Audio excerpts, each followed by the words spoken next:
Bonjour mesdames et messieurs, aujourd'hui je vais reproduire les Jaffa Cakes de Mercotte à ma manière.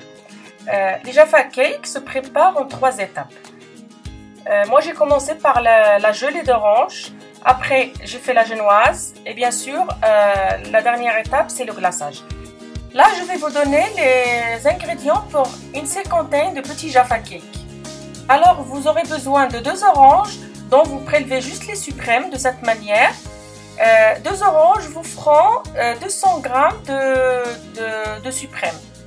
Pour 200 g de suprême, vous ajoutez 60 g de sucre, 200 ml de jus d'orange pressé, c'est 2 oranges pressées en fait, et 2 g d'agar-agar. On met tout à cuire jusqu'à ce que le volume réduise de moitié. On prépare un sirop en fait. Après, moi j'ai ajouté pour le goût, j'ai ajouté des écorces d'orange confite bio faites maison. Ça donne vraiment un bon goût. Sinon, si vous n'en avez pas, vous pouvez la remplacer par une cuillère à soupe de confiture d'orange avec écorce. Bio, bien sûr. Mettez votre gelée dans les moules et puis mettez-la au frigo. Pour la génoise, vous aurez besoin de 4 œufs que vous blanchissez avec 120 g de sucre. Une fois blanchi, vous mettez un peu de ce mélange dans un saladier dans lequel vous rajoutez 30 g de beurre fondu tout en mélangeant. On met ce petit saladier de côté et on revient à notre bol.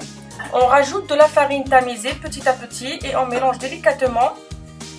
Puis on verse dessus le contenu du saladier tout en continuant à mélanger jusqu'à épuisement du mélange.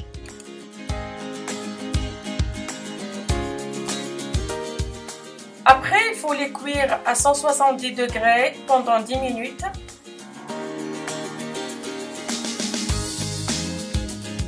Alors, pour le montage, il faut d'abord coller la gelée sur les génoises avec un peu de chocolat. Moi, je procédais comme ça en fait avec une seringue. Après, on colle dessus la gelée. Moi, je les ai collées à l'envers. Comme ça, j'aurai un haut régulier. Et puis, on passe au glaçage. Pour le glaçage, moi, j'ai procédé de cette manière en fait. J'ai mis le chocolat sur les moules. Et puis, j'ai mis dessus ma préparation génoise gelée, à l'envers, comme vous voyez. J'ai laissé sécher et puis j'ai démoulé.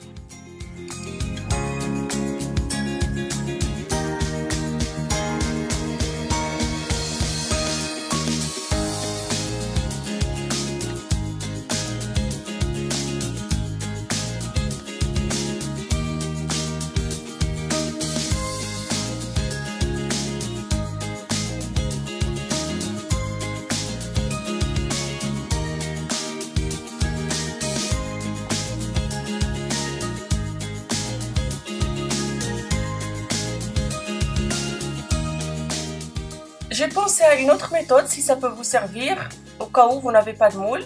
En fait, j'ai fait comme ça des ronds avec la seringue. Et puis, j'ai tapé le biscuit contre le plan de travail. Comme ça, le chocolat descend.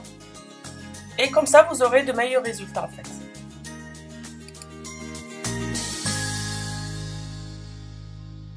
Voilà, merci d'avoir regardé ma vidéo. J'espère qu'elle vous a plu et que vous avez pu en tirer profit. N'hésitez pas à vous abonner à ma chaîne YouTube, La Cuisine de l'Émeraude, à aimer ma page Facebook, La Cuisine de l'Émeraude également. Et puis à la prochaine vidéo, Inch'Allah. Merci.